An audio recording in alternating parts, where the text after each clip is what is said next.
अब हम समझेंगे स्थानीय मान और अंकित मान। ये क्या होता है, इसको समझने के हम एक संख्या ले लेते हैं 6 7 9 3। तो पहले हम स्थानीय मान देखते हैं कि क्या उसके पहले अगर इसको हमको समझना है तो हमको ये देखना पड़ेगा इकाई क्या होती है, दहाई क्या होती है, सैकड़ा क्या होता है और हज़ार क्या होता है। ठीक है, इसको समझना होगा। तो इकाई मतलब होता है, ये देखिए इकाई का मतलब जो होता है, ये जैसे हम संख्या को इकाई दहाई सैकड़ा अगर हमें जानना हो तो हमको हमेशा दाएं से बाएं की तरफ जाना होता है। ठीक है ना, जहाँ से स्टार्टिंग पॉइंट है, जैसे दो इंड है, एक इंड है आपका ये वाला, एक ये वाला, तो यहाँ पे हम समझेंगे कि इकाई का स्थान कौन सा है। इकाई का स्थान ये हो गया, ठीक है, दहाई का स्थान, सैकड़े का स्थान, ये हज़ार का, फिर ऐसे 10,000, लाख, 10 लाख ऐसे करके होता है। ठीक है, अब हम समझेंगे इकाई के स्थान का, जैसे 3 का हमें प्लेस वैल्यू निकालना है तो हम कैसे निकालेंगे। पहले तो हम 3 लिख देंगे सीधे। अब इकाई का स्थान पे इकाई का मतलब 1 होता है, दहाई का मतलब 10 होता है, सैकड़े का मतलब 100 होता है और हज़ार का मतलब होता है 1000। तो इकाई अगर हमको 3 का प्लेस वैल्यू निकालना है, अगर किसी क्वेश्चन में प्लेस वैल्यू क्या है तो हम लिखेंगे 3 गुणे 1 से मल्टीप्लाई कर देंगे, क्योंकि इकाई का स्थान पर है तो ये कितना हो गया 3। फिर हम अगर हमसे पूछ लिया गया कि 9 इस संख्या में 6 7 9 3 में 9 का प्लेस वैल्यू निकालिए, तो 9 का प्लेस वैल्यू क्या होगा 9 गुणे किस स्थान पे है, ये दहाई के स्थान पर है, तो हम यहाँ पर 10 से गुणा करेंगे। कितना से करेंगे तो ये कितना हो गया 90। ऐसे ही 7 का अगर प्लेस वैल्यू निकालना हो स्थानीय मान तो हम यहाँ पर लिखेंगे 7 लिख दिए यहाँ पर, फिर इसको 100 से गुणा कर देंगे तो ये कितना हो गया 7। ठीक है, इसी प्रकार 6 का प्लेस वैल्यू निकालना हो तो 6 का ये किस स्थान पे है, इकाई दहाई सैकड़ा हज़ार, तो 1000 से गुणा कर देंगे, 1000 से मल्टीप्लाई कर देंगे तो ये कितना हो गया 6000। इसमें एक विशेषता ये है कि जब भी आप स्थानीय मान किसी संख्या का निकालेंगे, ठीक है, और सभी अंक अगर संख्या में सभी अंकों का निकाल दिए स्थानीय मान तो उसको जोड़ेंगे तो वही संख्या पुनः प्राप्त हो जाएगी। जैसे यहाँ देखिए 3 + 0 आई थिंक ये कितना है 3, यहाँ 9, ये 7 और फिर ये आपका 6, ठीक है 6 7 9 3, ये संख्या आपको पुनः प्राप्त हो गई।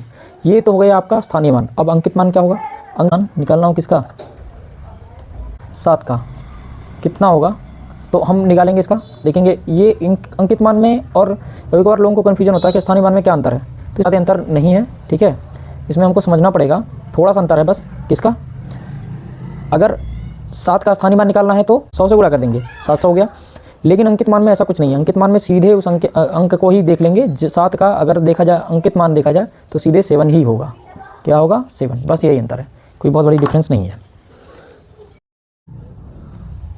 क्वेश्चन देखते हैं, जैसे कि एक संख्या दी हुई है 2592 में 2 के स्थानीय मानों का अंतर ज्ञात कीजिए। तो इसमें हम सॉल्यूशन देखते हैं इसका, कैसे इसको सॉल्व करना है।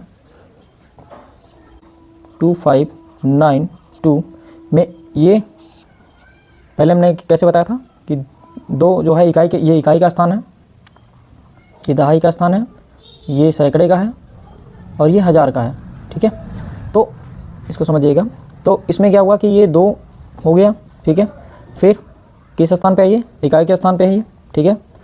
अब इसको इससे मल्टीप्लाई कर दिया, कितना हुआ 2, और फिर दूसरा जो 2 का ही निकालना है इसमें स्थानीय मान, तो इसका 2 का निकालेंगे, यहाँ पर गुणा करेंगे कितने से 1000 से, किस स्थान पे है ये, इकाई दहाई सैकड़ा हज़ार, हज़ार के स्थान पर है तो इसमें मल्टीप्लाई करेंगे किससे 1000 से, कितना हुआ 2000।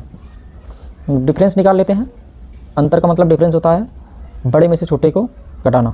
ठीक है, तो देखते हैं 2000 में से 2 माइनस किए, कितना हुआ 8 9 9 1998, ये इसका आंसर हुआ। संख्या 9732 में 7 के स्थानीय मान और अंकित मान में अंतर निकालना है इसमें। ठीक है, तो हम इस संख्या को लिखते हैं पहले 9732।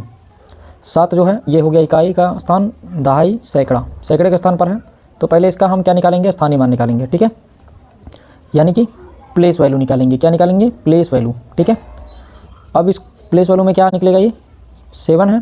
प्लेस वैल्यू निकालते समय हम क्या करते हैं, उस संख्या को लिखते हैं और वह किस स्थान पर है उसे गुणा करते हैं। तो ये किस स्थान पर है, ये इकाई दहाई सैकड़ा, सैकड़े के स्थान पर है। ठीक है, तो ये हो गया 700। अब हमें क्या निकालना है फेज वैल्यू, तो फेज़ वैल्यू निकालने के लिए हमें क्या फेज़ वैल्यू निकालना है, तो हमें क्या करना पड़ेगा, ये किस इस फेज़ वैल्यू में ये नहीं देखना होता है कि कौन सा जो है ये अंक 7 जो है वो किस स्थान पर, कुछ नहीं, सीधे वह अंक कौन सा है, 7 है, कहाँ प्रेजेंट है, इससे फ़र्क नहीं पड़ता, तो सीधे 7 हो गया। ये कितना हो गया 7, तो हम इसमें से इसमें घटा देते हैं, तो ये हो गया 3 9 6 यानी कि 693। अब हम समझेंगे सम संख्या और विषम संख्या। हम लोग बचपन से ही पढ़ते हुए आ रहे हैं कि जो संख्या 2 से विभाजित हो जाए, ठीक है, जितने भी संख्याएं हैं अगर 2 से विभाजित हो जा रहे हैं तो क्या है, सम संख्या यानी कि इवन नंबर, और जो 2 से विभाजित ना हो वह ऑड नंबर होते हैं, उनको विषम संख्या कहा जाता है। ये भी सही है कि जो संख्या 2 से विभाजित होने पर पूर्ण रूप से विभाजित हो जाए वो क्या होंगे, सम संख्या होंगे, जैसे कि 2 4 6 8 10 एक्सेट्रा। अब देखते हैं ये हो गया, ठीक है। अब इसमें क्या करते हैं, एक तरीके से इसको और भी देख सकते हैं, जैसे कि अब विषम संख्या के लिए देख सकते हैं जो 2 से विभाजित ना हो, जैसे कि आपके 3 1 भी है विषम संख्या, 5 7 9 11, ठीक है, ऐसे करके कुछ भी है जो 2 से विभाजित नहीं होते, ठीक है। अब हम यहाँ देखते हैं कि इसको थोड़ा सा परिभाषा को और चेंज कर सकते हैं।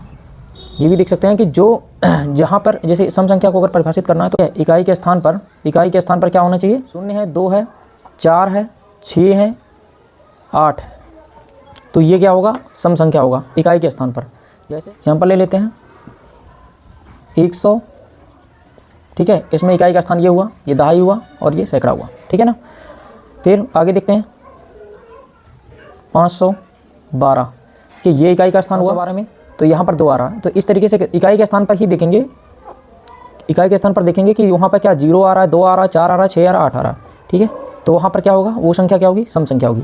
अब यहाँ पर देख लेते हैं इसमें विषम संख्या के लिए इकाई के स्थान पर, यदि इकाई के स्थान पर 1 3 5 1 3 5 7 9 ये आ जाते हैं नंबर होगा, ठीक है।